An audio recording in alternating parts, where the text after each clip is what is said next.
Peace sounds noble. It looks beautiful on paper. But between two enemies who've built their identity on conflict, peace doesn't feel like hope. It feels like surrender. And that's the invisible war no one talks about. The one raging beneath the surface of Israel and Iran. Because what we're watching isn't just military escalation or political posturing. It's a psychological standoff between two wounded egos. Nations, like people, build stories to survive. Stories about who they are, who wronged them, why they must stay strong, and most importantly, why they can never back down. For Israel, the trauma of centuries, pogroms, exile, and the Holocaust created a worldview. Never again. Never again will we be powerless. Never again will we trust the world to protect us. So strength becomes sacred, security becomes identity, and compromise becomes betrayal. For Iran, the scars of colonialism, Western interference, and cultural domination created their own narrative. We will not be puppets. We will resist. We will not kneel to imperialism, Zionism, or humiliation. So resistance becomes a moral duty, and hostility becomes righteousness. Now put these two national psyches face to face, each one built on the pain of the past, each one obsessed with survival through strength. And you don't just get war, you get a war that feeds the ego, and the ego does not want peace. Because peace requires something far more threatening than weapons. It requires self-reflection.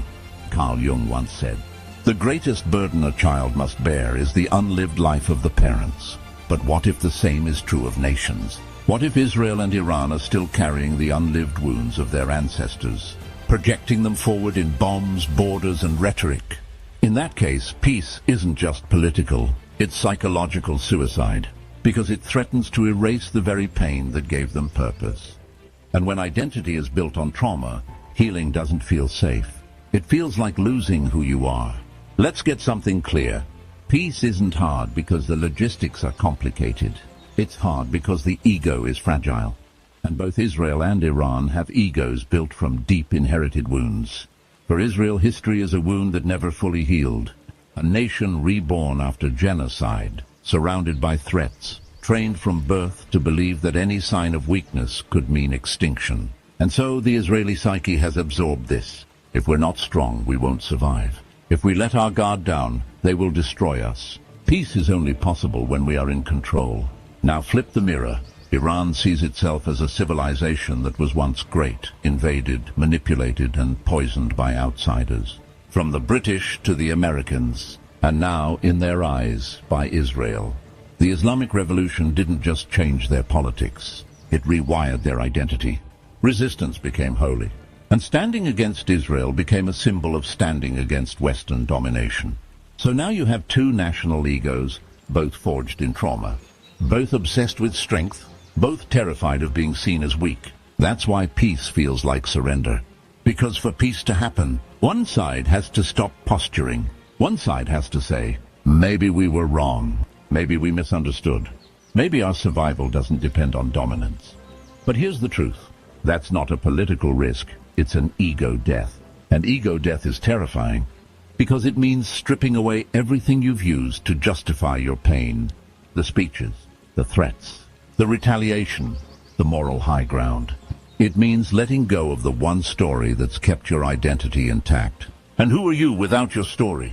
That's why so many wars keep going even when everyone's tired. That's why leaders talk about peace while preparing for more conflict. Because behind all the missiles and negotiations is a fragile voice whispering, if I stop fighting, who will I become? This is where war becomes less about survival and more about the illusion of control. Carl Jung believed that what we refuse to face within ourselves, we project onto others. He called it the shadow, the hidden parts of our psyche we deny, repress, or disown. And this is exactly what we see in the conflict between Israel and Iran. Each side has created a myth about the other, not just as a political rival, but as the embodiment of evil. Iran doesn't just oppose Israel's foreign policy. It paints Israel as the center of Western corruption, materialism, and colonial arrogance, as a spiritual disease. Israel doesn't just fear Iran's nuclear ambitions. It frames Iran as irrational, radical, bloodthirsty, a nation incapable of reason, only destruction. But here's the truth most won't admit. They're each projecting their own repressed darkness.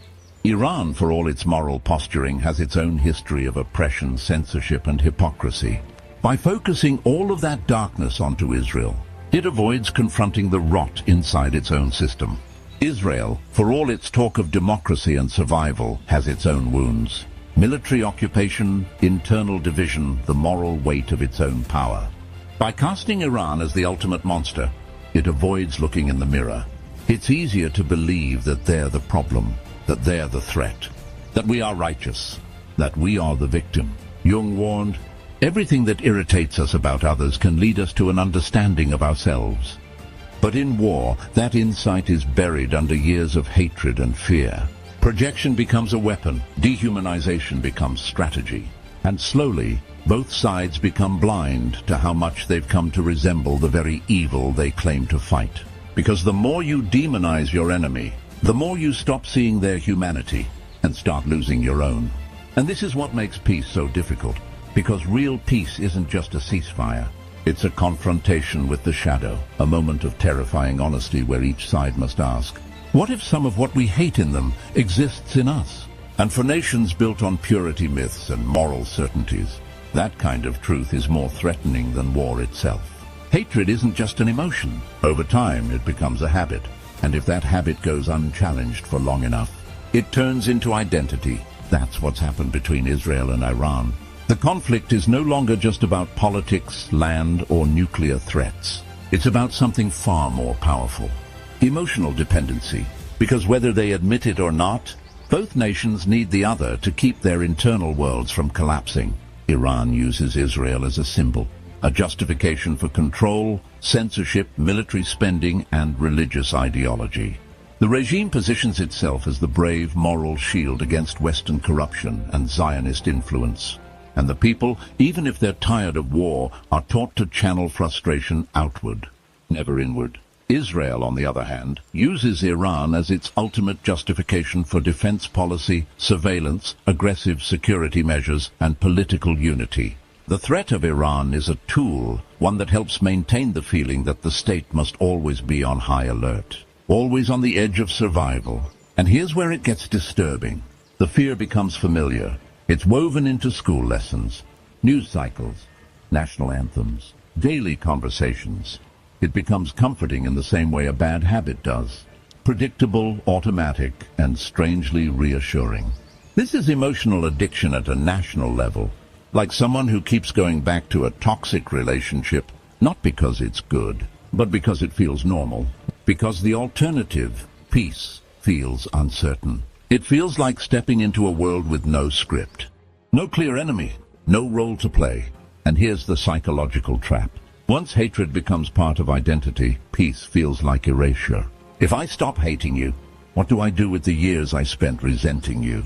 The speeches, the martyrs, the ideology? It's easier to stay in the cycle than to face the shame of waking up. So the conflict continues, not because both sides love war, but because they've forgotten how to live without it. And to break free from that addiction, you don't just need ceasefires or negotiations. You need something far more painful, a death of the story you've told yourself. On the surface, it all looks like power. Missile launches, nuclear threats, military parades, tough speeches in front of the world. But look deeper, and what you see isn't strength. It's fear of losing control. Both Israel and Iran are obsessed with control. Controlling the narrative, the borders, the skies, the future. And that obsession is the telltale sign of an insecure identity. Because when a nation truly feels grounded, it doesn't need to constantly prove its power. But when a nation is haunted by past trauma, when it fears being erased, humiliated, or betrayed, it clings to control like a lifeline. This is why peace, real, vulnerable peace, is terrifying. Because peace requires uncertainty. It demands risk. It means stepping into a space where you can't predict what happens next. And that level of openness is unbearable for egos built on pain. That's the paradox. War gives a sense of order. It's familiar, it's structured. It gives leaders something to rally around, enemies to point to, reasons to justify their grip on power. But peace? Peace requires leaders to say, we don't have all the answers. We are willing to trust. We are open to change. and that threatens the very foundation their authority is built on.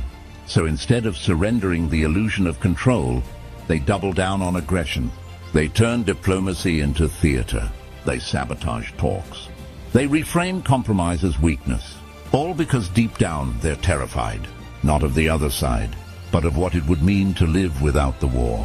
Because war, as horrible as it is, gives the illusion of being in charge. But peace? Peace demands humility, and humility is the one thing an inflated ego can never stomach. Let's tell the truth that rarely gets said.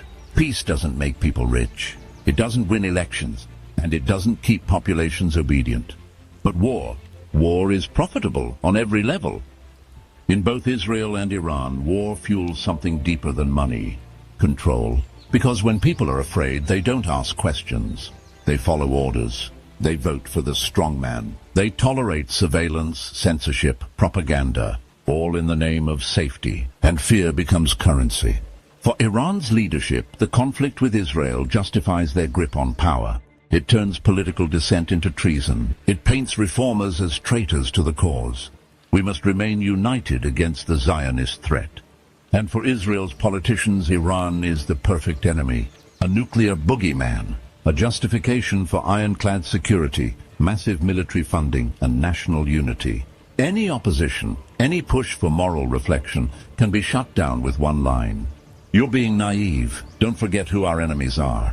So peace doesn't just threaten ego, it threatens influence. It threatens the very systems that rely on fear to stay alive. Because if peace ever came, if the enemy disappeared, what happens to the speeches, the ideology, the budgets, the national myth? They'd have to rewrite everything. Leaders would have to face the people without a scapegoat. And that's a much scarier war because it's internal. Peace would force nations to confront their corruption, their inequality, their lies. That's why peace isn't just avoided. It's sabotaged. Because fear is more valuable than truth, and hatred is easier to sell than healing. So long as there's an enemy, leaders can stay in power, weapons can keep selling, and entire populations can feel righteous even as they suffer. It's not about what's right. It's about what works. Here's the final twist. Israel and Iran are more alike than either would ever dare to admit. They speak different languages. They follow different faiths. They stand on opposite sides of the geopolitical stage. But psychologically, they are reflections of each other's deepest fears. Both have built their modern identity on survival through defiance. Both carry generational trauma, wounds passed down in sermons, in slogans, in silence. Both see the world through the lens of betrayal, invasion, and the constant threat of erasure. Each sees itself as the underdog. Each believes its enemy cannot be trusted. Each tells its children a story of pain, resilience, and the glory of resistance. And that's the most terrifying part. They are fighting their own reflection. Carl Jung warned us long ago, the most terrifying thing is to accept oneself completely. That's why neither side can afford to truly look into the mirror. Because to do so would mean seeing not just the other side's humanity, but their own shadow staring back at them. It would mean realizing we are not entirely innocent. We've used pain to justify harm. We are not so different after all. But that truth is unbearable for a wounded ego. Because if you admit your enemy is like you, then your war is no longer holy. It's just tragic. And the moment that realization sinks in, the war loses its meaning. So instead, the cycle continues. Project, deny, blame, repeat. Two nations staring at each other, shouting into a mirror, refusing to see what's really there. Not a monster, but a twin. In the end, this isn't just about Israel and Iran. This is about us, all of us. Because the war you see on the news is the same war most people fight internally. The battle between ego and humility, between truth and projection, between the self we show the world and the shadow we try to hide. Nations are just collections of human minds, and the same fears that govern individuals govern governments. Fear of being wrong, fear of being weak, fear of losing control. So we blame, we build walls, we dehumanize, we justify cruelty with pain and call it strength. But Carl Jung said something most people never hear. People will do anything, no matter how absurd, to avoid facing their own soul. And war is often the loudest distraction from the quiet truth within. So before we point fingers at nations, before we label entire people as monsters or martyrs, we have to ask, where am I projecting my own shadow? Who have I dehumanized because I was afraid to confront myself? What parts of my identity are built on pain I never healed? Because peace will never come from the top down, not from presidents, not from missiles, not from treaties. It will only come when individuals begin to face the war within. And until that happens, the mirror stays shattered, the hatred continues, and history will repeat itself.